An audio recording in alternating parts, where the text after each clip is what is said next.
Yeah. So we pray. Father, as always, we thank you for this meeting today and everyone in attendance. Please bless our agenda as we work to provide vital services to our customers and our community. Help us manage our resources wisely to the best outcome from our efforts to live out the mission statement of this municipal utility. In his name we pray, amen.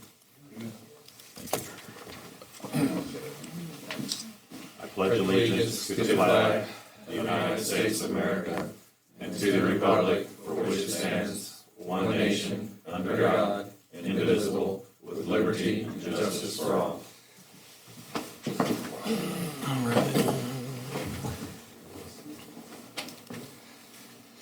All right, first item, the consent agenda, minutes, payrolls, and claims. Do I hear a motion? I'll make a motion to accept. I'll second it. All those in favor? Aye. All right, no comments from the audience? Anybody have a last minute comment? No? All right, on to regular reports then. Mr. Munslinger? Just wanted to kind of update you on Prairie State. Unit 2 has been down since roughly the first part of September. They took it to a 35-day outage just to address normal maintenance items and to prepare it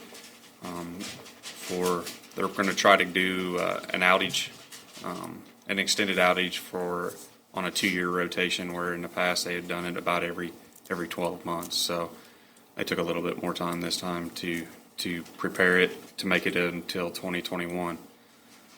During that time, Unit 1 also went down with a tube leak, so they got it repaired in a few days and got it back up and going. So the schedule with that other unit is to have a short outage to address some emissions issues that they think they may have next summer. So they'll address that next spring, put some more catalyst in to make it to the fall outage, and then again do an extended outage and prepare it for a 2-year cycle of scheduled outages. So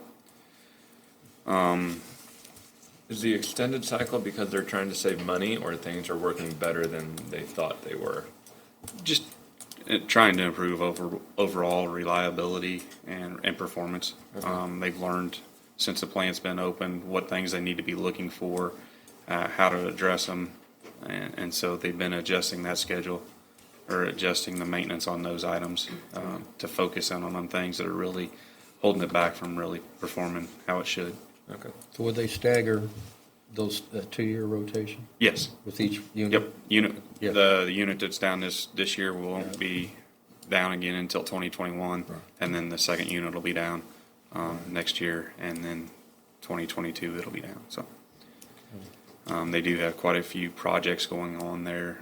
They're doing some additional improvements in the coal side of things. They've installed a X-ray machine to basically find any clay or rock and kick it to the side, so they're getting the full value of the BTUs that they're burning by just using coal only. It is in their budget to, if this trial turns out well, to go ahead and purchase a machine to do that. It'll only be a side stream. It won't be all the coal. They're looking at some additional emissions things. They're looking at carbon capture. They received a $15 million Department of Energy grant to study that, and the plan is to have something under construction by 2023 to take advantage of some tax credits that expire at the end of that year. So there's a lot of things going on, and it looks to be headed in a good direction. So. Dirty coal. Public relations wise, earlier this month, we had our Public Utility Weeks celebration. We participated in a Stream Team event. We did big truck night out here at the middle school, for the parents as teachers. Then we You held. have a lot of kids for that? I believe they did. I don't know the total number Out there, so. but there was quite a few It was a vehicles. crowd. Big crowd at the end of it. I know that. We helped 2 non-for-profits, and we also helped the Mount Olivet Cemetery majority of the projects are complete. We still have to take down some trees down at Mount Olivet. We've got a lot of the limbs off of them. They're just standing there. It rained the latter part of that week, so we were unable to get in there with our equipment to remove those trunks. So we'll get that taken care of here in the next month or so. I know I've got a couple of communications from people thanking us for that Mount Olivet, especially. So I did too. May end up having to wait till it freezes. Yeah. Fall is. Right. So we'll see how it works out. We've also received a couple things through Facebook, and then also a couple cards. Also very appreciative of what we did. So Hope Wood, who's a customer service representative, was our September Employee of the Month. On the stormwater mapping side of things, we've got a majority of the assets out in the field collected. We're just cleaning up the map. There's a few items we've got to go back and collect once the foliage falls this fall. And then the next thing that we're looking at, and as far as the map goes, is delineating what's private versus what's public. When he was out in the field collecting things, he tried to collect as much as he could. And that way, when we do get calls in the future, at least we have that information as part of the GIS map and can talk about it. We also finished TVing and cleaning as much of the downtown storm sewer as we could. The river came back up, and so we were able to clean and TV down to about Church Street. So we got that small section of Main. There's storm sewer right there between Church Street and the pump station there behind the Mark Twain Hotel to do at some point in the future when the river does go down. So What's it at currently? just a hair over 20, I think it was this morning. So What do we need it to be at? about 12. So Been holding there for quite a while. it has been, yeah. And we're also working with the city on that stormwater pump station to get in there, clean some mud and stuff out there. Had some issues with the pumps and some of the float systems. So once it gets down, we'll get in there and clean that pump station out good so that they can go through it and make sure everything's operating correctly.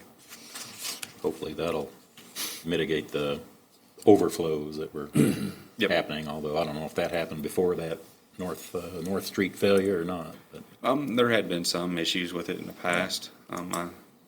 Right there around Center Street, they've had issues with getting enough water through there. I know that the city's doing some stuff. They're also going to remove the sediment from the holding pond there behind the Mark Twain Hotel That's a good building idea. to help increase the capacity and the ability to get water down to the pumps. So. Electric side of things, we did have a few outages, not as much as we've had in some of the past months, but main focus has been installing underground wiring for the Mulholland subdivision. We didn't have any SSOs for the month on the sewer side of things, so that's good. We had one stop up that resulted in some damage in a duplex, and so our insurance is working with that property owner to resolve that. Water, if you look at this past September compared to September of 2018, you can see that we're only about 4 million gallons shy of what we did back a year ago, and that's even with the loss of Rawls County water, so we're doing good there. Under the wastewater side of things, you can see that our plant flows continue to fall as the river falls. So that's a good thing there. And then that's pretty much it as far as things I want to highlight. So. Well, when I Any was doing questions? that stream team cleanup, I got down on the south end of Bear Creek and I saw those sewer mains that you all had worked on. So, Oh, the manholes? yeah. Yep. And put the new New concrete collars concrete around. collar on them and stuff. Yeah, Yep. that looked good. I mean, they look like they're going to stay I mean, I don't closed wish anyway. for flooding, but I'm You're ready curious for it now. to see what impact that does have on it. So Now, was that after this year's big flood? Then it was, wasn't it? Because those looked Yeah. like they were brand new. we planned on doing them last fall, but the river was high last fall and you couldn't get in there to do it. And then we had poured them in the warehouse while the crews were in this January. And they've been sitting out behind the building since then, so. Right. I also found 3 or 4 really good fishing spots down there. So I encourage everybody to go volunteer to find those. So I'm not going to tell you. All right. So next up, financial report then. Or has anybody got any other questions? Jokes? Nothing? Okay. Abe, step forward. Speak into the mic. Great. Good evening. The first page of the packet is the balance sheet. Unrestricted cash increased about $1.25 million compared to last month due to a bank transfer I made in early September to reimburse capital costs related to the water GAC project, as well as cash increase as well due also to the collection or pay down of customer receivables as we come off some of our highest usage months into the kind of the shoulder fall months. As of today, we're about halfway through our project funds for the water project. There are no other major changes on the balance sheet. The next page back is current month actual compared to budget. It's the kind of month I like to talk about. September continued a solid financial start to our fiscal year with all funds net income more than budgeted. In company-wide, net income about 55% more than budgeted. In the electric fund, lower than budgeted purchase power costs more than offset lower than budgeted operating revenues. In the water and sewer funds, operating revenues are more than budgeted and operating expenses were less than budgeted. All in all, that makes for a very solid month financially. The next page back is current month compared to the same month last year. Company-wide net income in September was about 23% lower than the same month last year, driven by lower operating revenues in the electric fund. The water and sewer fund variances largely offset each other. The next page back is current fiscal year to date compared to budget. Amazingly, time flies. We're about a fourth of the way through our new fiscal year, and company-wide net income is about 20% more than budgeted. Some favorable drivers of our budget variances are lower than budgeted purchase power costs in the electric fund and higher than budgeted revenues in the water fund. These are being partially offset by lower than budget operating revenues in the electric and sewer funds and higher than budget operating expenses in all funds. Hey, Abe, Yes, Stephen. where's the increase in water usage coming from? Well, compared to budget, Compared to budget I mean, not compared to last year, but taking the loss of Rawls County into account, I mean, Well, didn't we expect to lose a lot more? we actually didn't lose them until, when was that, Matt? In September? First week End of of September? end of August. End of August. Okay. So we actually had unbudgeted, I didn't budget anything for Rawls County for this fiscal year, so everything we sold to them was unexpected, happy surprise. Okay. Honestly, that's a lot of our variance compared to budget.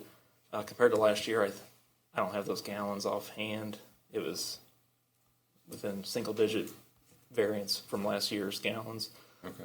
But again, for the 3 months of the fiscal year, we had Rawls County as a full customer for 2 of those. I expected to lose them as of June 30th, and so I was turned out we had a couple months of favorable variance there. Okay. But, Yeah, average day, 3.4 million for September, 3.6 last year, so yeah, so in September, it is we're- closer, but Yeah, we're starting to see in September the variance there of losing them. 15% would be 0.6, so we are a little closer than what we would have. Yep. I left the Stephen, same where amount of time. Let's see here. Next page back is our current fiscal year date compared to the same time period last year. Company-wide net income is about 11% less than the same time period last year. Sadly, in our board packet there, I had a typo where I carried over my note from last month, which is not accurate. This variance is being driven by lower operating revenues in the electric and sewer funds and higher operating expenses in all funds. Kind of in summary, fiscal year to date, we're doing better than budgeted, but not quite as good as last year. Obviously, it's a very solid start to the fiscal year financially, though, as I've said before, the caveat that some of the positive results are being driven by one-time items in the water fund, including that discounted early payoff with Rawls County, as well as the unbudgeted gallons of sales to Rawls County we just talked about. Is purchase power holding pretty steady as far as this year versus last? It's actually down. The MISA Okay, marketplace is about 10 or 15% lower than the same time last year. All right, well, that's good UNM news. PUA, they kind of talked about that, the wholesale, that Prairie State update meeting we went to. Yeah, it's definitely good news for us. Of course, if I try to set my budget based on that next year, Yeah, I I'd would jinx myself at and least purchase power come into average the two or something. Yeah, I'll probably try to do that. But yeah, so far this fiscal year, purchase power has been, the MISO marketplace has been trending about 10 or 15% less than the same time period last year. Excellent. Other information provided, like always, is the check register cores, cash reserves, dashboard, investment listing, all that kind of stuff. Looks like we're still moving up slightly with cash reserves and the electric fund too, Yep. and overall, so that's good. The trend is our friend, as they say. Keep going. They don't always say that. That's what we'll say this month. I never say that. No, I don't. Okay. Thanks, guys. All right. Thanks, Abe. Thank you. Thank you. Trend is our friend. I think in sports they call that the Mine's mighty on the mo. trend. All right, next up, projects report. As you can see from the aerial photo there on the whiteboard, contractors made quite a bit of progress during the month of September. If you went up there today, you wouldn't even recognize this photo. One thing this photo does show you is the overall footprint of the new building. They've since this photograph, they've poured the whole floor, and they started setting GAC vessels last Friday. They set 4 of them last Friday, and they're scheduled to set the next 4 tomorrow. So they're progressing right along with that. We did have a scheduled meeting with them to try to see exactly what had to be done in order to get this project up and going by the first part of February, which was originally outlined in the specifications.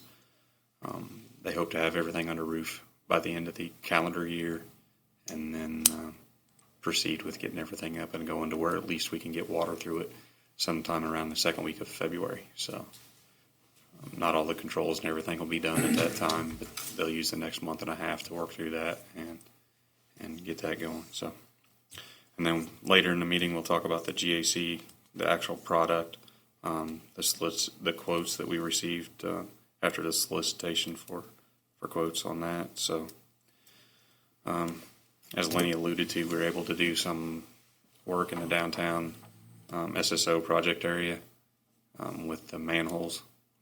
Crews were able to get in there and install the remaining chimney sections that we had poured here in the warehouse last January, and so we've got a few more to do in that area before we're complete on that. You just buy the molds for that, or what? We just use sonotube. Okay. You use the same PVC inner liner like we do when we do the Mr. Manhole Yeah. in the street as your inner mold, and then you just use a sonotube on the outer mold.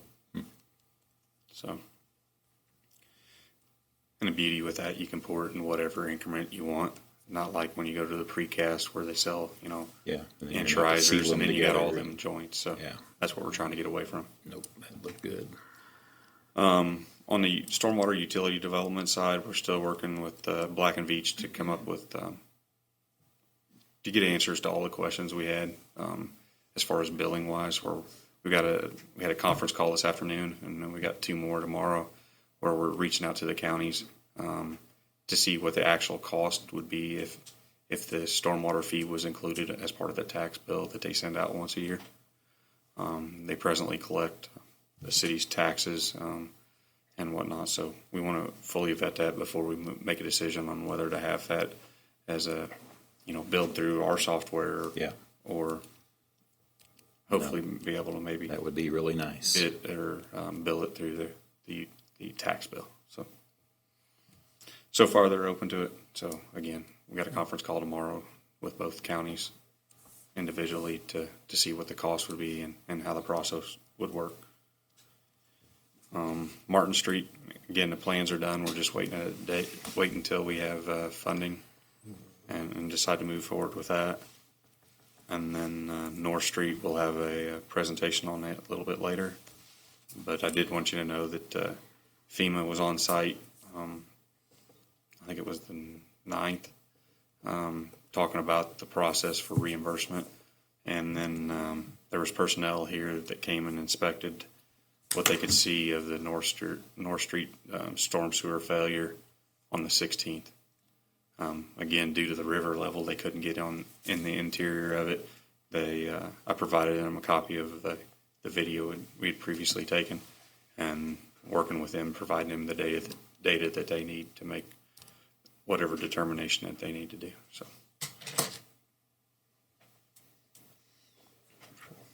Well, good. Let's hope we can get some reimbursement for that, because that was quite a catastrophe.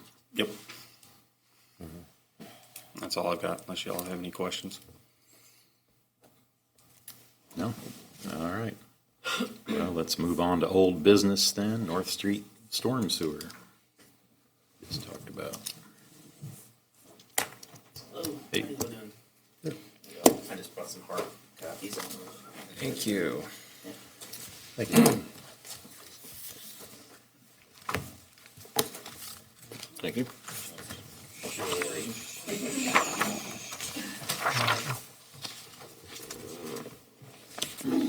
Okay, so for you all, some of you that don't know me, my name's Michael Pearl. I'm with Pepingstone Bach Associates, a consulting engineer for this project. Not going to read the report to you, but I'll give you some highlights and kind of some explanations. Any questions, please just jump in. I'd rather it be more of a conversation than a report. First, got with Matt to go over this. Of course, we're in the situation where we couldn't get in to inspect the sewers for about a month or better, waiting on the river to go down. So during that time, we did what we could and reviewed what documentation we had. Some of this documentation that was very helpful included the original design plans that were completed by the Corps of Engineers back in the late 80s, construction in the early 90s. And then also the 2005 Comprehensive Stormwater Management Plan study that was done by Burns McDonald. One sheet that's towards the back in the final appendix was a table they did with all the different drainage districts or drainage basins. Actually, the page before that's a map of them. So you can see this is the drainage area that we're dealing with. Your existing lift station is M4 and 5 down here. This drainage area is about 251 acres. These two combined to be less than 60. We did go through and kind of double check their numbers just to make sure we agreed with everything before we move forward. And the numbers that we were using were accurate. You know, we felt we were within a couple % of them. So I said, well, we're going to use the documented numbers and, you know, for a conceptual report and go from there. So we used that. You'll see some other plan sheets. This one right here in particular, I'll talk about quite a bit. So this is your existing storm archway. The Corps of Engineers, when they designed the levee, built the levee, put the sluice gate in to prevent the river from backing up, they did go through and strengthen that with a concrete liner with shotcrete. Once we finally got in, we noticed, I mean, that was all still in very good condition. But we did notice also that on the floor, which you can somewhat see in the back, there's some pictures, there's a pretty substantial crack where the sides met basically what we call the floor of the channel. Looking at this, plus our calculations, you know, it's a stone archway. It's not a pipe, you know, whether it's concrete pipe, PVC pipe, ductile iron pipe, it's stone. Stone works very good in compression, not so good in tension. So what we've concluded is with that sluice gate closed and the rain event that we got, which came fairly quickly, there's just not enough relief. And water backed up through that storm sewer. If you look at any one of these old plan sheets I got marked up that I'll touch base on, here's one that's kind of what we're calling option 1. It's actually the other way, towards the front. A couple pages, right? Yep, you're close. Right. So for option 1, you can also see on the profile. So we're talking 20, 30 feet ahead, you know, pressure that was on this, and we believe it floated it, you know. Not real sure what the theory was on adding the sluice gate and not having any relief for that stormwater that goes through there. Other than just the sheer fact, if you look at your historical press data, there's only 2 times in history that was recorded that sluice gate would be closed at that 25-foot elevation. It just so happens since then we've done it eight additional times since 93, or including 93. So unfortunately, it's becoming more and more active. We also have a system that's 100 plus years old. So the concrete that they put in that did kind of hold the first, several times, it gets stressed, it gets cracked. I think we probably had a more intense storm this time, so I think it raised faster. There's a 6-inch relief that in this type of storm event just really didn't do anything for us. And we just built up pressures. I'm sure, I don't know from witnesses, but I'm sure there's water coming out of the inlets up on Mark Twain Avenue, because I'm sure it had water backed up that far, based off the calculations that we've done. Would the pumps being down have an impact on that also? Nope, they're a separate system. Separate? Yep, they're a separate system. So actually, and we'll talk about this just a little bit, this system was isolated from that. Now what happens, because there's no pumps on this system, when it does start overflowing, either this little 6-inch relief I talked about or those inlets, that water then gets diverted and goes down to your lift station. And it's not really sized for that. That's a different water basin that it wasn't necessarily sized for. And that's where you see a lot of additional water during the flood, when you already have more water than Mark you'd like Twain to see. Avenue feeds that? Yes, sir. Yep. It starts, the above ground, the open channel starts up on the country club and then goes through, Missouri Street and everything, and then down through the old highway, and it starts to pick it up. So we'll talk about a few of those. If we go to Appendix B, you'll see a spreadsheet. And I should touch base on the spreadsheet before this, but we'll just cover them all. It's going to be towards the front. You're in Appendix C is where I dumped all the just kind of general stuff there. This one.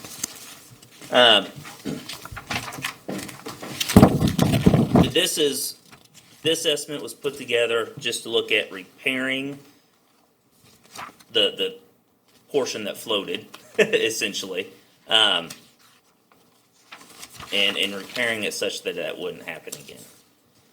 And if we just repair that section and we have all this other old stone work up above while it held today, we didn't feel like we could count on that being a pressurized system and not failing, the next storm event, just kind of the chain effect, So when we put this estimate together, we assumed putting a pump station down there and the pumping capacity to carry.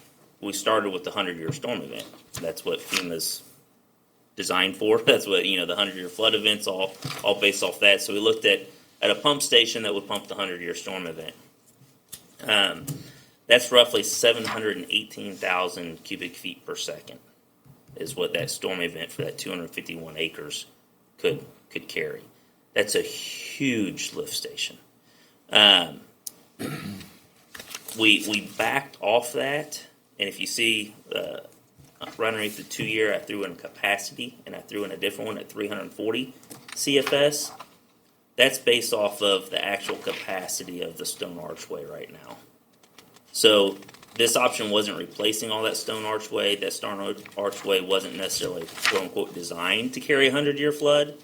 So when you have that type of rainfall, your inlets can't capture it. You wind up with surface runoff. You wind up with some flooding at inlets. They're just not designed for that. So it just didn't make sense to put a cost estimate together for a lift station when we couldn't physically get the water there as part of the project. So that's where we brought it down to 340,000. I don't want to say problem, but part of a storm event is your runoff kind of peaks and then comes back down. So it's not consistent. Usually what we look to do in your detention, your city code would apply to this as well. We try to level that peak off with with detention. Okay, so how much storage? You know, if we've got 340 cubic feet per second coming in, if we can pump 300 cubic feet per second, that other 40 will just store for a little while, right? We don't have a lot of space down there. It's not like, you know, and we have a levee structure that we have to account for. So building storage right there, there's not a lot of room, not a lot of space. We designed some, but not a ton of it, which would help our pumping capacity. So that's kind of what we have for option one. Is just that fix, and that wound up being our most expensive option by far. So when we got those numbers, we said, well, we need to try something else. So option two is similar, but we said let's replace more of that stone archway. So on option two, we're kind of dealing with the same flows and everything, but we're replacing that archway all the way up to Main Street. That's the one in green. And the reason we selected Main Street as an appropriate location to look at a separate option was because at that location, roughly, is where there's also a sanitary sewer that's inside that archway. That archway turns and goes underneath several buildings as it cuts up through what was the old bridge approach. And those just drop right down into a sanitary line that was installed and basically hung off the ceiling of that archway and then concreted around. So obviously that stretch of line is going to be more expensive to place, so that looked like an appropriate place to at least make another option. If we extend that box, you know, a new concrete box up there that can handle the pressures, that gives us more elevation because, of course, we're coming up at a pretty good slope right there on North Street. So when we did that, if we take the same footprint for our pump station and just let water come up higher in it, we gain more storage. So by doing this, we decided, numbers told us, that in lieu of having to pump 340,000 CFS, we could get by with 280 CFS. So we're able to reduce our pumping capacity, and that's a good chunk of what this cost is from. So that allowed us to pull about $1 million out of our estimate, as you can see in the report in more detail. And the lift station's going to be up on the bridge approach then? No, it would still It's be still down there down where there? the failure's at. Yep, at the low end. So then the third option was to replace that archway all the way up to Mark Twain Avenue. And what that does for us, the primary objective that does for us, is replaces all that old infrastructure, which is questionable at best already. I mean, you know, it's served a good life for us, but replace all that with a structural sound system that can handle the water back up in the pressures. Then instead of having the big pump house down below, we can gain enough elevation to where we can actually go up and over the levee. So we could design an emergency relief where this thing goes up and over. We're gonna have to do some levee work. I mean, you're gonna have more embankment there, and things of that nature to get this footprint. But essentially, we would build this structure that would overflow over the levee, and a majority of our high flows could be handled by Mother Nature, by gravity. That being said, we still recommend some pumping capacity because you're going to have that backed all the way up. If it's closed for 3 months, you know, I mean, it's going to be closed for 6 months out of the year. This year, it looks like, you know, all that water would be sitting there. It'd be backed up. Your storm sewers up Mark Twain Avenue wouldn't work correctly. But instead of having 340 or 280 CFS, what we would recommend is that you install two 24-inch pumps into that system, compared to about 8 of that same size on the other ones.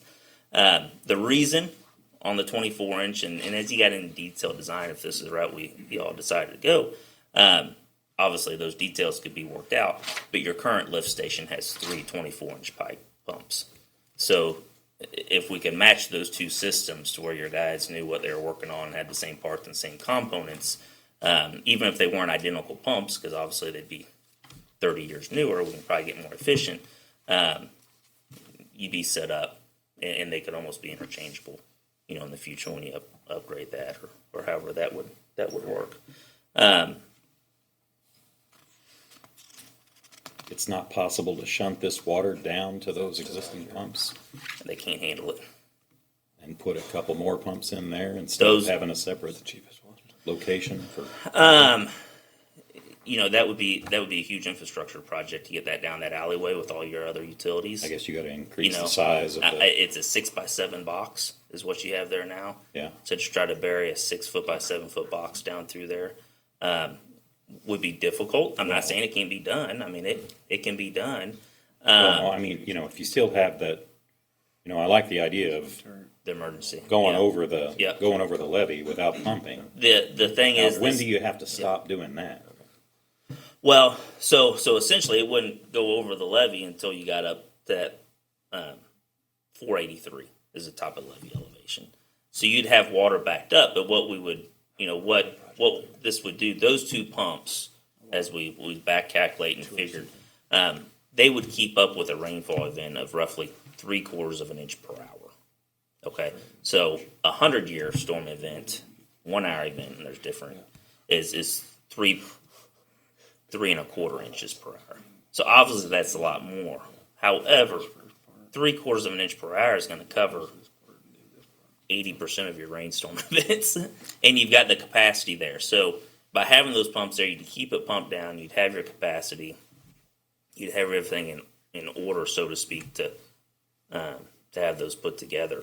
But on trying to push this all down to that other lift station, that other lift station is looking at 60 acres. Trying to add 250 acres to that 60 it's just overwhelming, And you'd be pushing all that water all the way down Main Street through. Well, my all thought was that just to developed. utilize their pumps Right, for that 3/4 inch, right. for the extra, not for Yep, the. yep. Yeah, whole none of that thing, was but- designed to take that on, Alright. so it would be a full replacement. And what were those two little pumps? It's the big event that's kind of killing us there. But the big event goes over the levee. Right. If we were to go with, say, option 3, where we got the pipe, the new culvert, built all the way up above the levee, essentially, the levee elevation, would we have to close the sluice gate? Well, and that's something we've bounced around and talked about a lot, and some of that would come into your operations. But if you don't, you're always going to have that water backed up to that level. So depending on different rain events, depending on lots of things, it's going to perform a lot differently. I think you could probably push that because it's not going to threaten to flood the downtown like the current system would.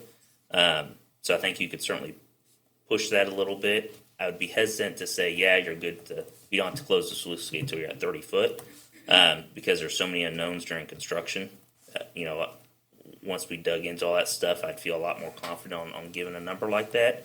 But I do think that there's some operational thing there that could help. Yes. Has the Corps been involved in this? What is their thoughts? No, we have not. I know Yeah. they're sensitive about their levees. And if we have a rain event, they're gonna have water running over their levee. And I know you're Yep. gonna build something to help protect that and all that Absolutely. stuff, but- Yep. No, so part of that goes into, and I talked about briefly in the report, is the discharge location or how that would work. Preferably, we would design a system where it actually just dumps into the existing box on the downside of the sluice gate. Yeah. Matthew, have you received a report back from the Corps?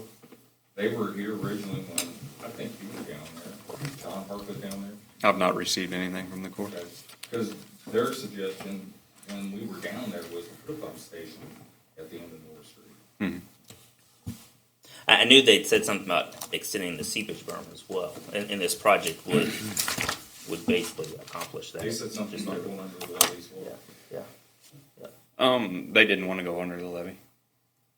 They want any discharge that would go over top of the levee. They didn't want it Okay. to dig up the existing. They talked about inspection, but They were talking about doing some core drilling Right. on yeah. the dry side of the levee to make sure that there wasn't any voids or whatnot. So, but they have not done anything as far as I know.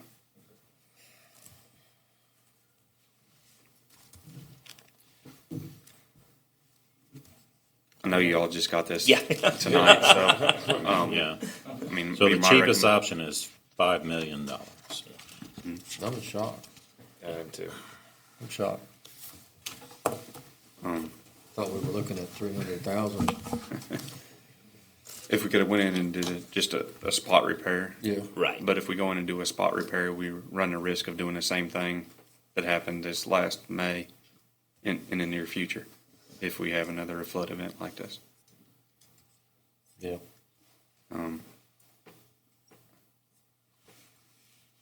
My recommendation would be to table this and let you have time to digest it and Yeah. look through it and come up with questions that we can answer, and then we'll bring it back before you next month. Michael, I mean, you know, this will take a lot of thought, but can you talk us through construction phases on this length? I mean, just all ballparks, of course. Yeah. But, I mean, we're talking about closing down significant portions of our downtown economic generator. And, I mean, so just talk me through that. You know, it'd be North Street. Yeah. North Street would be up and down through there. You know, I don't see that would affect Main Street a lot, but there certainly is an area there, absolutely. So one of the tricks, of completing this project will be stormwater management during construction.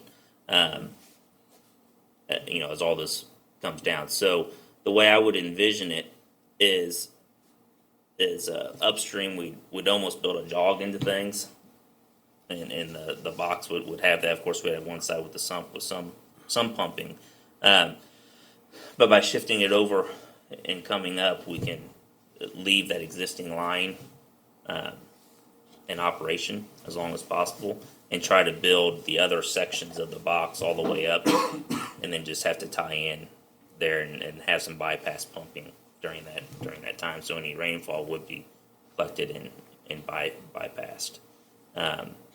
So you go up north to Mark Twain Avenue, and then you have to go along Mark Twain Avenue to tie in to the old one? I think we can tie in basically in the old bridge approach in the park.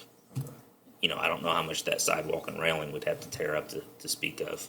That's pretty minor in the scope of this project, but I think we can tie into it fairly quickly, because MoDOT, when you walk the tunnel, when you walk the archway, you come to a section that is poured concrete, and I'm sure MoDOT did that at some point in time when that was the bridge approach.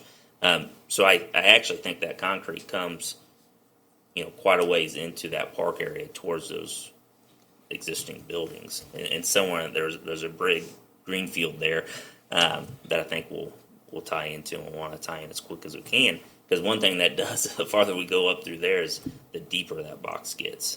It's not overly deep out in the roadway, but as you start working up there, it gets deep in a hurry, and deep trenches cost a lot of money. How long do you see North Street being closed, and when do you recommend the best time of the year to do a project like this would be?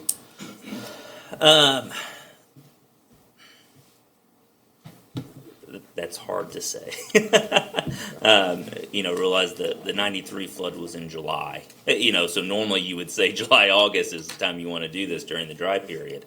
Certainly you wouldn't want to start till after you get your snow melt up north. And your spring flood risk is significantly lower. But yeah, you're probably going to want to start after the 4th of July sometime. And it's going to take several months to complete. The other thing is access to Bridge Street. Yes. Yes. Yeah. That's gonna be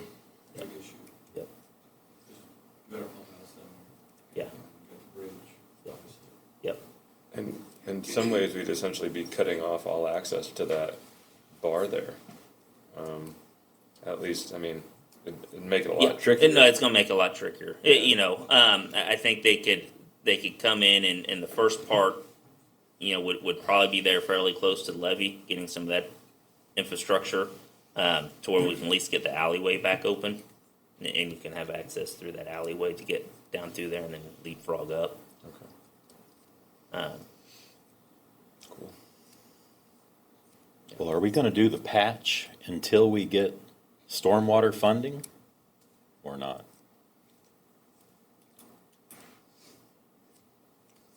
Or is that not the plan? What's FEMA gonna do? FEMA's just a reimbursement, Sure.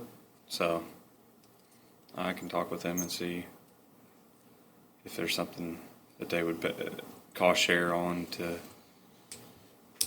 as a short-term remedy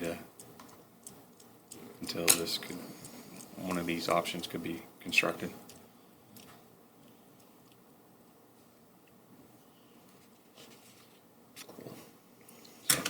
I mean, I think that would help, yeah,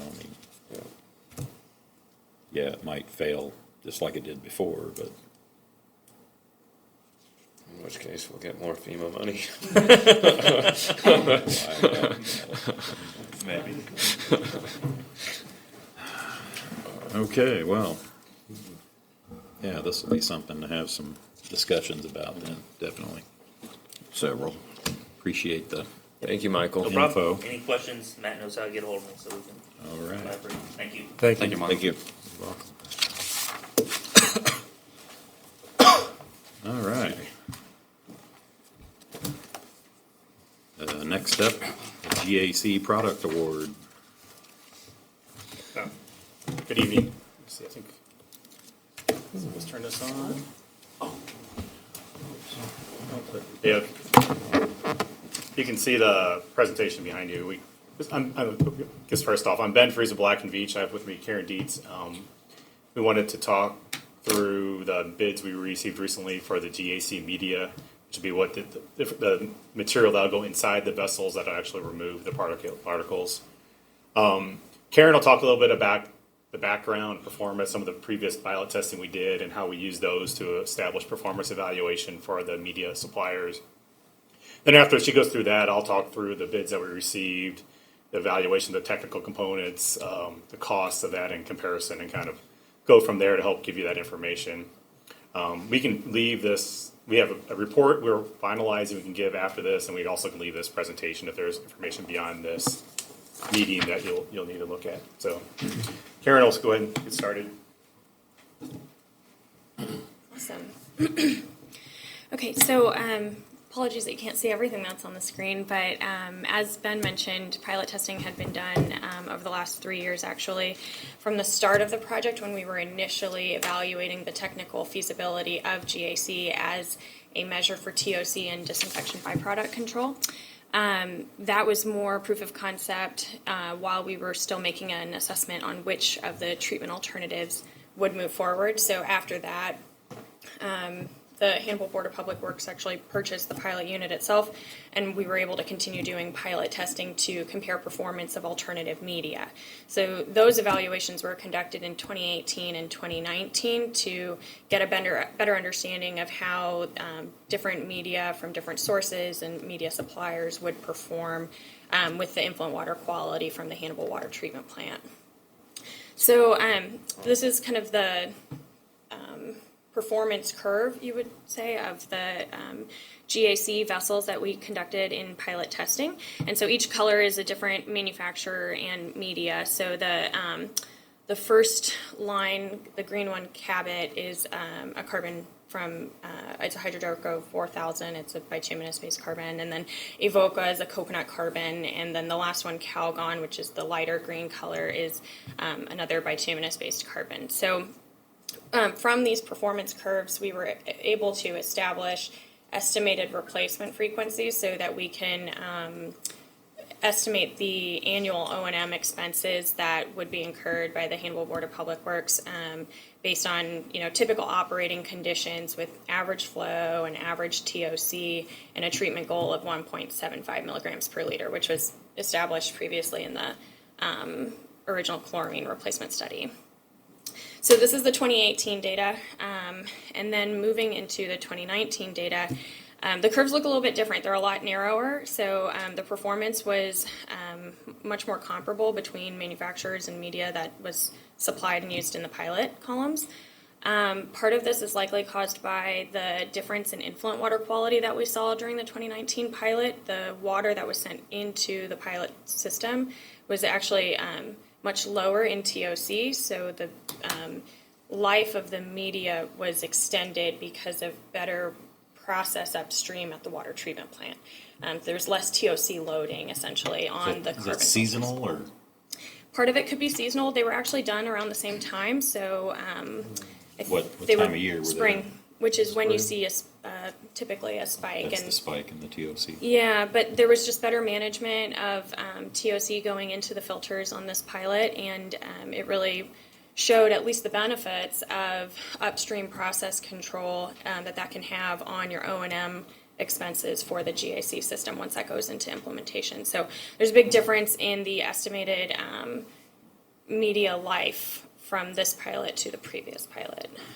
And what I will also point out on this one is that we tested Calgon's carbon as the reactivated media. So in previous pilot testing, we had virgin media, and in this one, we took the reactivated media from another utility. And then also That would also reduce its effectiveness somewhat then, right? potentially, yeah. So that was the question that we had in mind: is there any difference in performance from the virgin material versus the reactivated media? And they do offset some in the reactivated media that gets sent back. They usually supplement it with some virgin material to, yeah. But the Evoqua here was reactivated then All too? of it, Evoqua, the UC, the AquaCarb CX, and the Cabot were all virgin media. So only Okay, so we're comparing Calgon's. apples to oranges. Kind of, yep.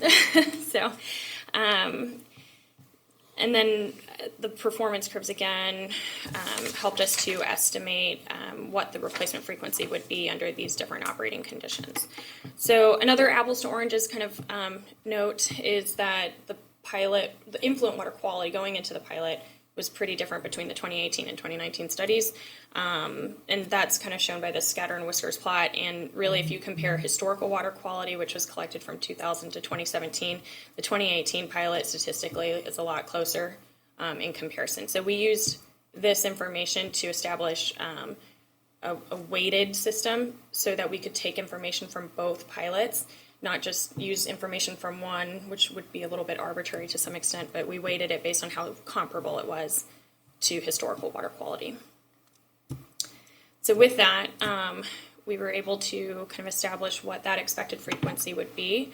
And all of that is basically taken into account having 8 units operating in parallel with a staggered replacement scheme so that you have essentially one new vessel and then the 8th vessel would be at its completely exhausted, ready for replacement. It would have been the longest vessel in there. So each of them were also held to the same sort of maximum TOC removal that would be expected after all of the adsorption capacity of the media has been removed. And at that point, the TOC removal that's occurring is based on biological activity. So that was held constant across all bids or all bidders.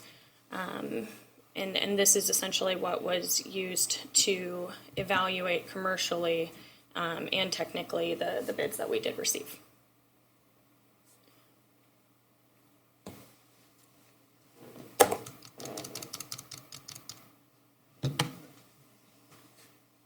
Yeah, so well, Karen mentioned that it gives a background of just kind of how we took the data from the pilot and then utilized it for the performance. So now I have, I'll go through kind of the bids process. In July, we issued an RFP to Calgon, Evoqua, and Cabot. Those are the 3 that had provided previously material for the bench scale testing.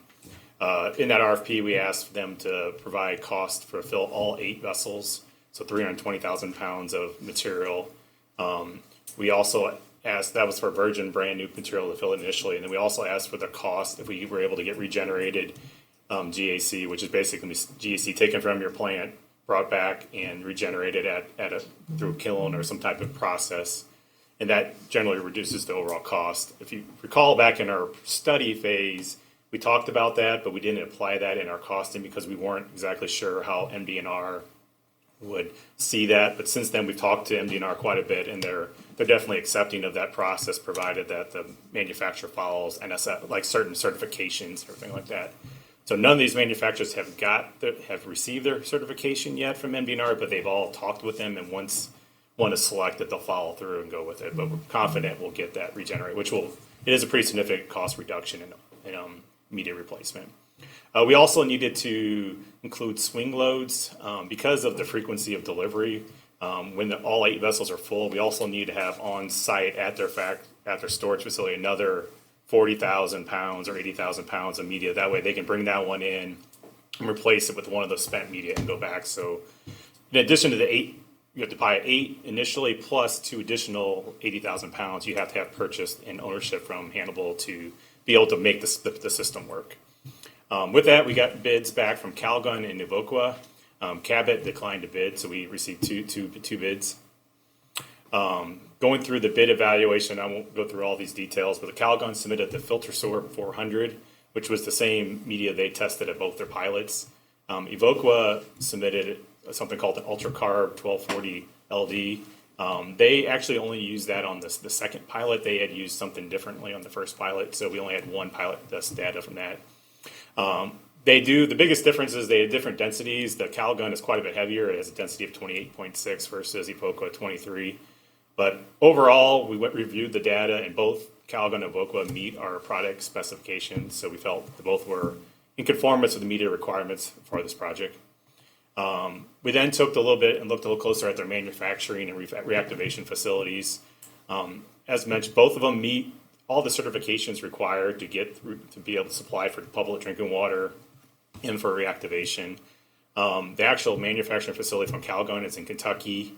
Point out, Evoqua, we're not able to disclose that to the board, but they did give it to us as an NDA, so it's something I guess if you needed to have, you could obtain. But reactivation facility, which is where most of your media is going to go to afterwards. Calgon has 3 facilities in New York, one in New York, Kentucky, and Ohio, and Evoqua has one in Pennsylvania, one in California. It's critical because of the frequency of change-outs you're going to need. You're going to be replacing a vessel maybe every 4 to 5 weeks. We need them to be able to turn around the process fast enough, and both confirmed they can meet our turnaround time. So I think, in general, manufacturing and reactivation both meet the requirements of these two components. So we went ahead and contacted some of the facilities that have both Calgon and Evoqua supplied. We interviewed 5 customers from Calgon, 4 from Evoqua. We really heard very similar information. Both had had good performance and good reviews. Calgon had some of the facilities that had Calgon had indicated that they had better performance than what they initially thought.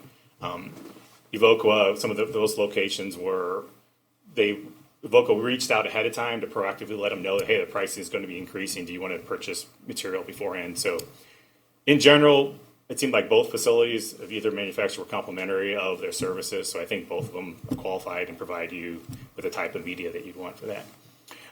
So going into just looking at the price, like I kind of mentioned this already, we asked for a cost of initial fill plus 2 additional swing loads, the media reactivation cost. We then took that and based on our performance data, assigned a performance factor for how often all the media would need to be replaced. And then each year, as you extended the contract out, we applied a producer price index for inflation of 3%, really roughly what we use now. So every year, the cost of the media would go up by 3%. Some of the manufacturers allow using fuel charges or like using that index to go up and down, which is an option that board can choose. You could either know for sure it's going to be 3% per year, or you could go with that producer price index, which could go up or down, which gives you a little more risk of being more expensive, but also a benefit of potentially if carbon prices basically go down across the country, you could actually get a lower price.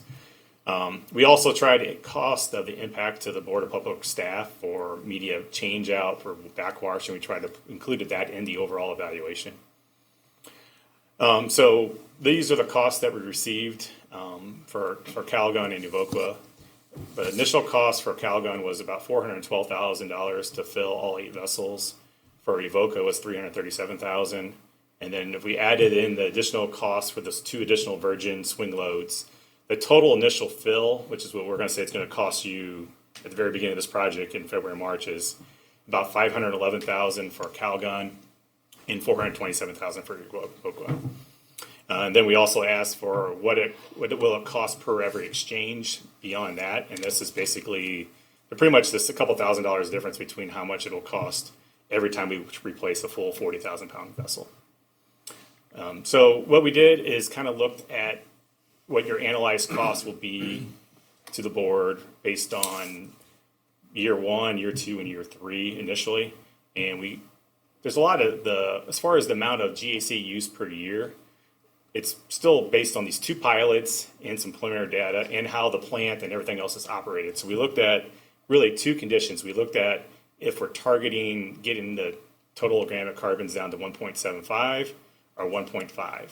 And we basically took that and like for year 2020, which would be next year, you would have to pay the total cost to fill the entire vessels with virgin material and an additional $224,000 for replacement of the media throughout that year, which would be almost 1 replacement per year.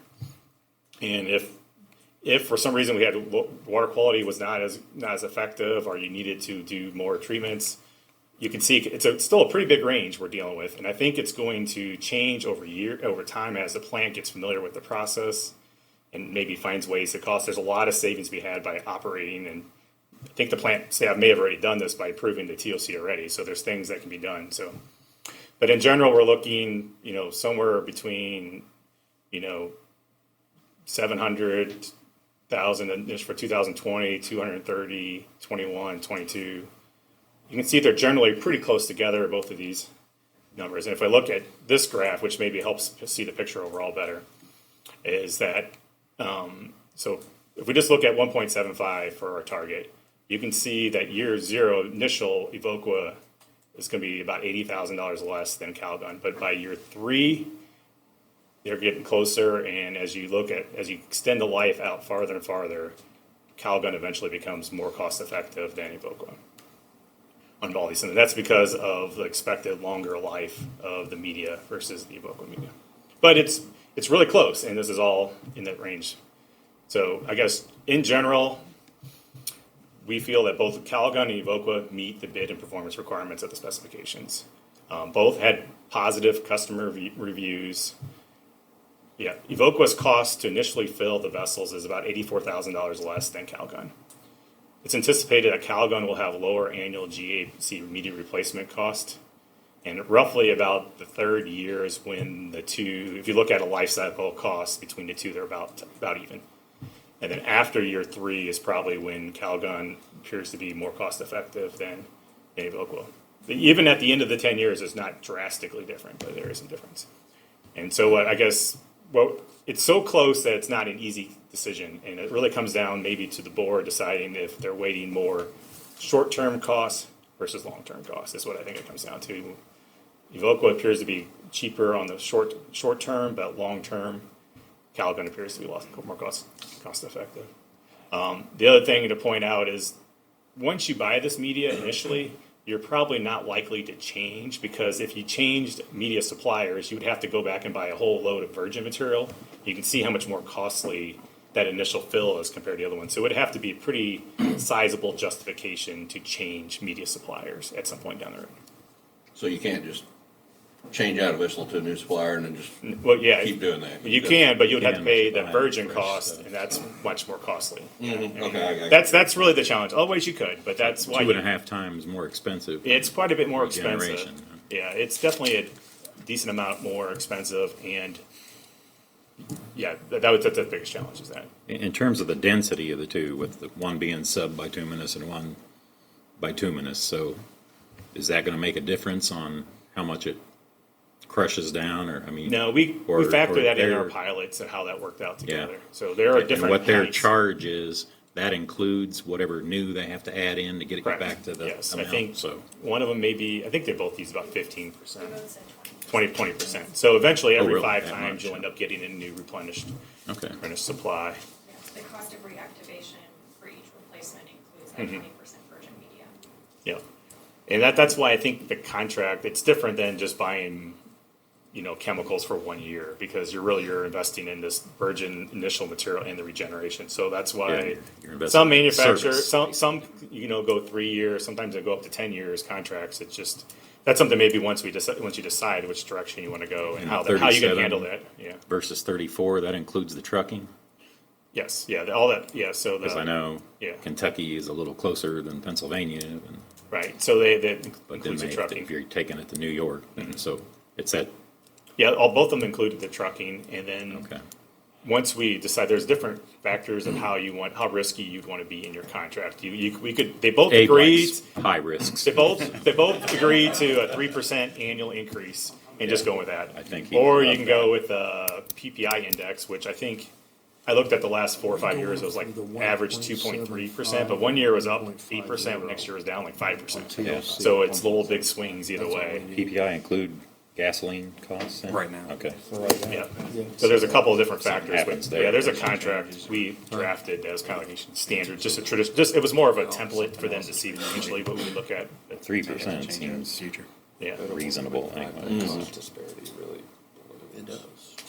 And 250, even 300,000 a year, isn't that kind of like half of what we had estimated in our Yeah, we had big picture? right. We used the virgin engineering costs. estimates? Yeah, we were about 600 or 500,000 maybe. Yeah. per Well, I year. thought it was 700, Yeah. which is what the new is. but- What those costs were, I believe, was also virgin material.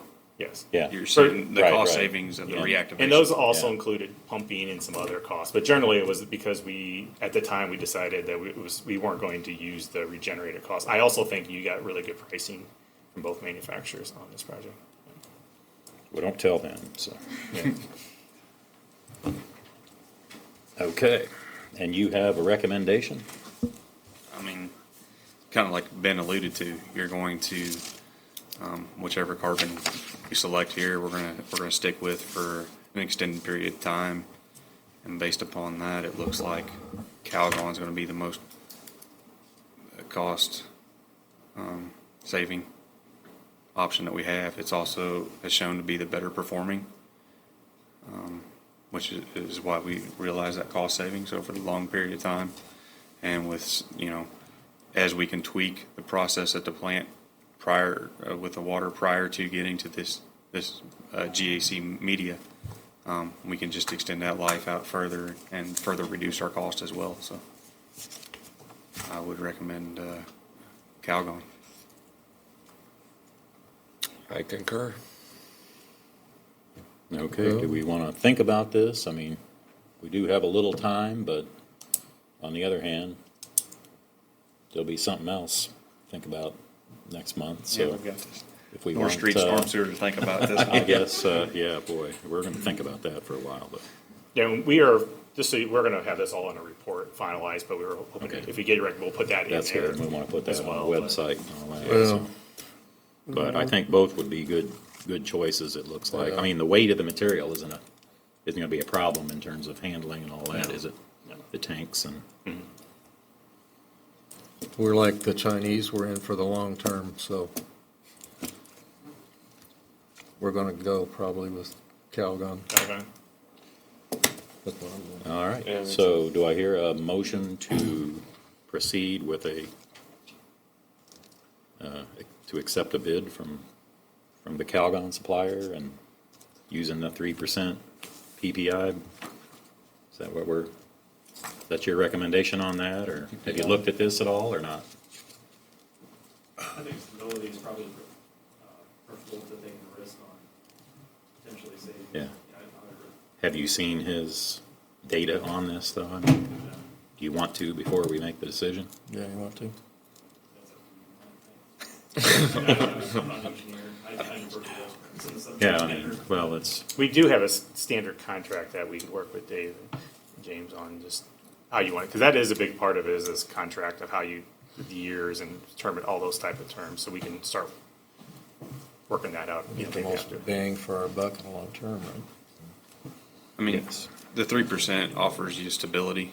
It's only a 3-year contract at this point. At the end of that 3 years, we could elect to go a different route if we wanted, but as we're learning this, and we have known cost at that point. Can we go longer on a contract, on this initial contract? And do we want to? I thought we talked about 10 years at one time, didn't we?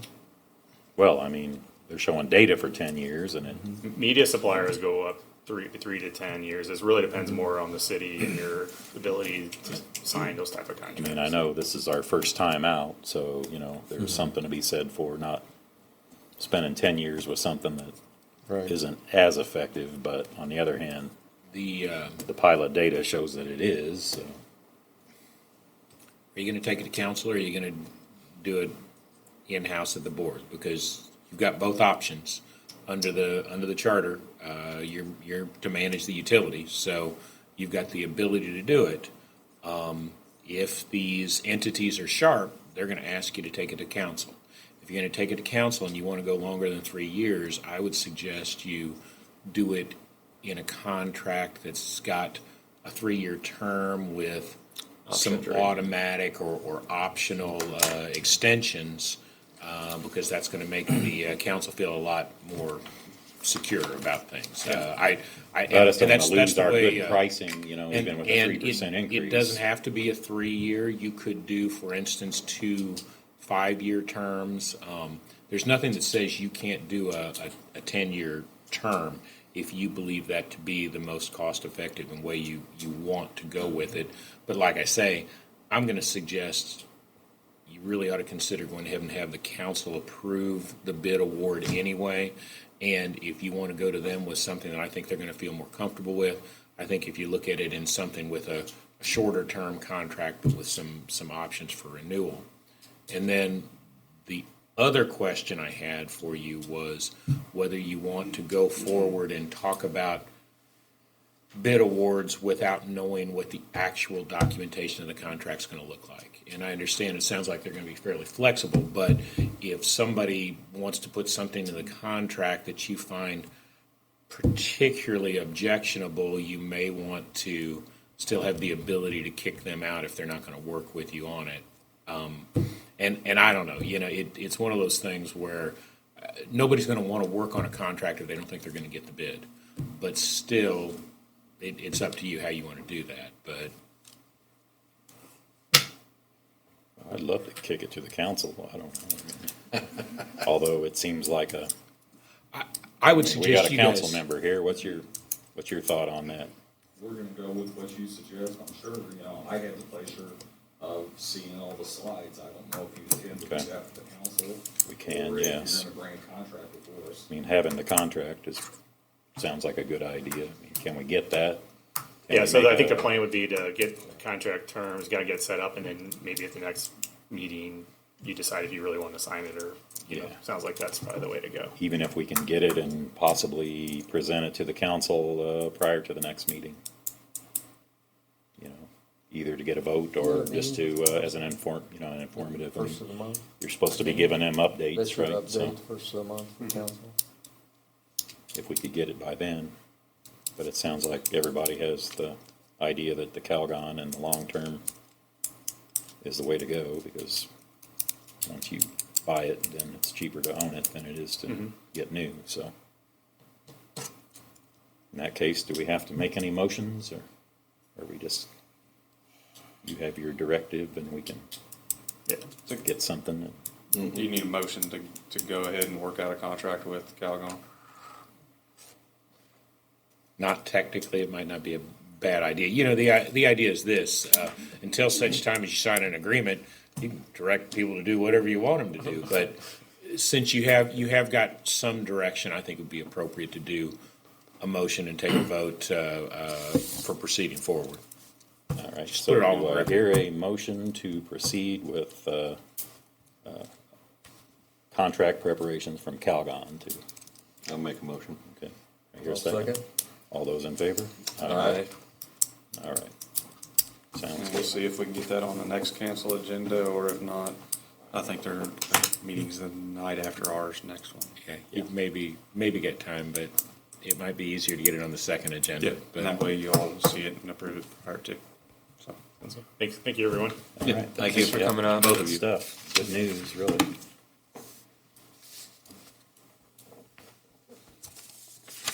Okay, on to new business, generator warranty contracts. yeah, we just received some correspondence from Caterpillar. We already have some generators, the 2 megawatt generators that are no longer under warranty, and we have some that are about to come out from under an existing warranty. And so we reached out to them to see what the cost would be and what the terms of an extended warranty would be. And we found out some information that we were previously unaware of, that any generator that's 10 years old or older, based upon its build date, has to receive a inspection prior to being placed under the warranty. So they charge additionally for that. But what we're looking at is we got 7 generators that are 10 years old or older. It costs $5,600 a piece to do the pre-warranty inspection on those.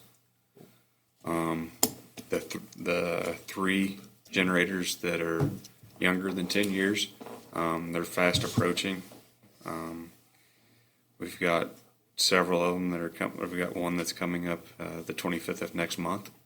So if we elect to go with the extended warranty, we don't have to do the 10-year pre-warranty inspection on it. And there's 2 others that would come into play early next year. The extended warranty on each of the generators would be a little over $18,000 for a 60-month warranty. So if we elected to go with the 10 2-megawatt generators, total cost we would be looking at would be $219,300. There are 2 additional generators that were installed as part of the water plant or water system upgrade project that would each cost an additional $3,920 a piece. So, how much was the inspection? $5,600 a piece. Okay. They're Times 7. times 7. Yes, it comes out to $392. $39,200 for the inspection. Is this in the budget? Yeah, I was gonna plan, we budgeted $100,000 this year for diesel generator fuel and related expenses. I wanna point out that, I think that 219 divided by 5 years. Yeah, I mean- $40,000 a year. Okay. Just so you know, we had to replace a failing radiator on a generator at the water plant, and the bill on it was almost $30,000 because it was one of these generators that the warranty expired at the end of 2018. Do we need it all under warranty?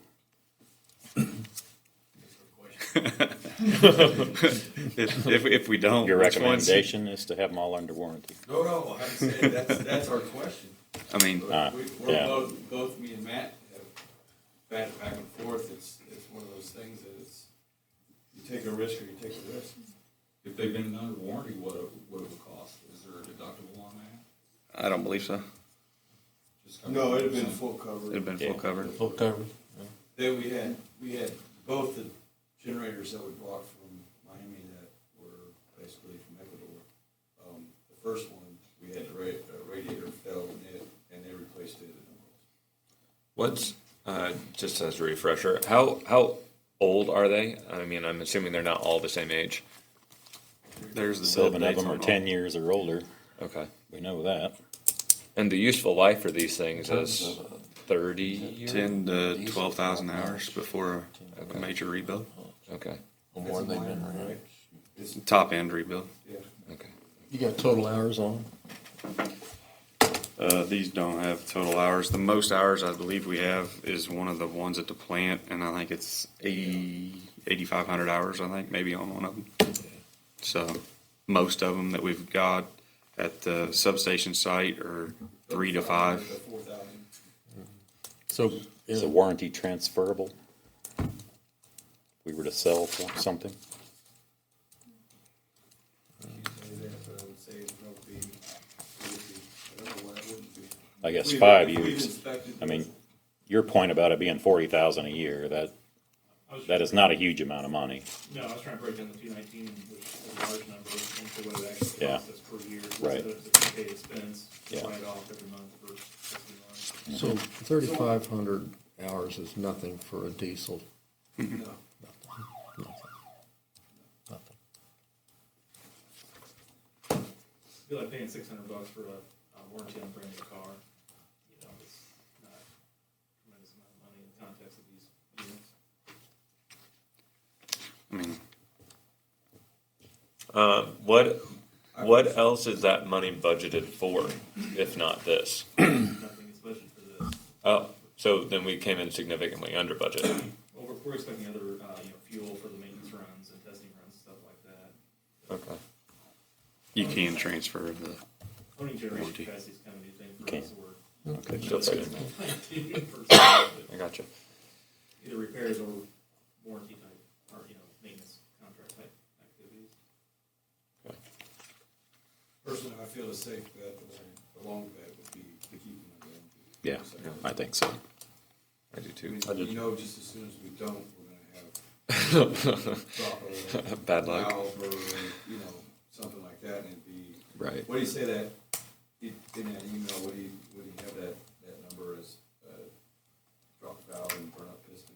Can't I don't remember. It was like $50,000 or something. Go ahead. Most other places that have similar generators and use them on a pretty infrequent basis keep the extended warranty on them for just like Jared was talking about. They had one catch fire. I mean, it's because a result of equipment failure, so it was covered. Out of curiosity, is there any utility to staggering the warranties? I'm just out of curiosity. Be like playing Russian roulette. Okay. I mean, I agree. Only the one you didn't put under warranty would die, so. Yeah. I'm not looking. So if that's the way we'd like to go, I just need approval on the 10 warranties there and then the Yeah. 2 smaller generators as well too. So, So. in his email, he said he had 2 sites with major failures that would cost him $185,000. One customer had a rocker on break and pushed fuel in the muffler, caught it on fire, and the other customer broke the exhaust valve and dropped it through the piston. So, if you ever heard them run, you ought to run. They're amazing. Yeah. Well, I'm glad when they're not running, really, so. Yeah. Well, it would- But Actually, they need to be you should, Exercise them. you should. running. Yeah, you gotta exercise it. And I just called it, violence. Abe would be freaking out because the rest of the electric we're buying on the open market would be not very cheap. Mhm. Yeah, lots somewhere after. It would be, or very cold. All right, do I hear a motion to approve the obtaining the warranty contract, sign the warranty contract? I'll make a motion to approve the warranty contract. I'll second. All those in favor? Aye. Thank you. All right.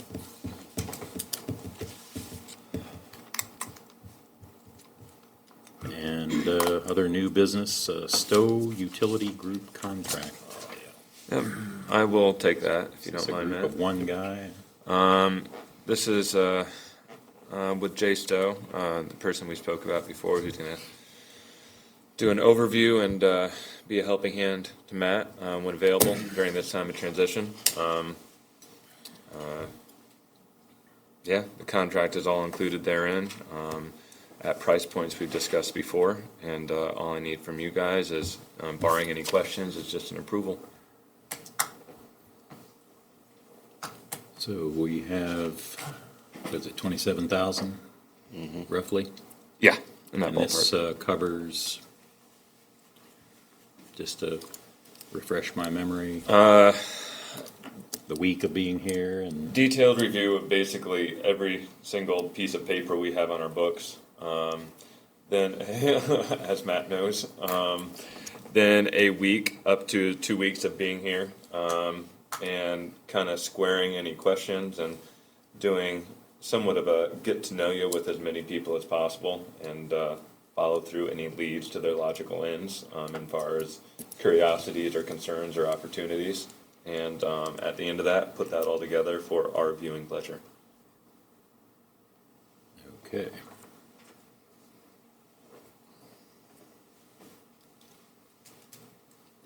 And you feel like we're going in the right direction with this, and he's already been a resource for you a little bit, I guess. Yeah. Okay. I've spoken with him several times. So. All right. Well, do I hear a motion to Yeah, I'll make a approve motion. the contract? Good, and a second? Second. All those in favor? Aye. Aye. Thanks for spearheading that, by the way. When's he coming? First week of November. Third. Third. All right, then we have up next a special report. Yeah, I just wanted Neat to stuff. bring it in front of you where Gene Majors, our water superintendent, received an award at the MPUA annual conference. It was the honor award, basically because of his service to the organization and his commitment to the community. So, just wanted to put that in front of you and show you the press release that they had provided. So, That's awesome. How does somebody get nominated for and win that sort of award? it's something that they call for nominations during the springtime, and he received a couple from within our organization. So. Cool. Good for him. Good for us. Good for Hannibal. Yep. Saw He was him on out hand. driving today, and I thought, hey, he's an award-winning water guy. You know, it's good. He's been a good resource right. over the years, hasn't he? Yep. And continues to be. All right. Fantastic. Comments from the city attorney? I have no additional comments. All right. Yes, you did comment. I didn't even know that you weren't late, by the way. But you had to put it on the I record. would have waited, but, oh yeah, did I do that? Okay. It's all on the Yeah, record. true. All right, general discussion. Two items. One's just to bring up again the APPA legislative rally, which is February 24th through the 26th. I didn't know your all's interest or if something you all wanted to do this year or not. It's just something, if we're going to do it, we need to look at booking hotel rooms. They tend to book up pretty quickly. So That's DC. yes. Yeah. Anyone in the group interested? Who's gone before? I've gone. Two. You did? Oh, yeah, you did this last year. You went your first year, didn't you? No. Oh, you didn't go? Who wants to go this year? Tell him. After the meeting, I guess, if you want, or think about it anyway. Yeah, just let me know as soon as you can. That way. You'll be going, you bringing somebody with you? Don't know yet? Not that far ahead yet. Okay. In the past, a lot we've going, extended so. an invitation to the mayor and council. Is that something? That's what we usually do, yeah. Nah, let's not. I've gone I'm just kidding.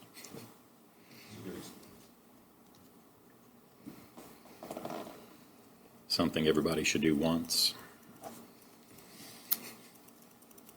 Or every year. Other item I have is GDS and Associates is our purchase power Right. consultant. Met with him down at the MPUA conference. He'd like to schedule a time to come up and kind of give you a brief overview of how buying power on the open market has worked for us in the past and some items moving forward. And I didn't know when you would like getting scheduled for November, December, after the first year. What? Yeah, I think at his earliest convenience would be fine. Okay. I'll talk with him and see what we can get worked out. So that's all I've got. Very good.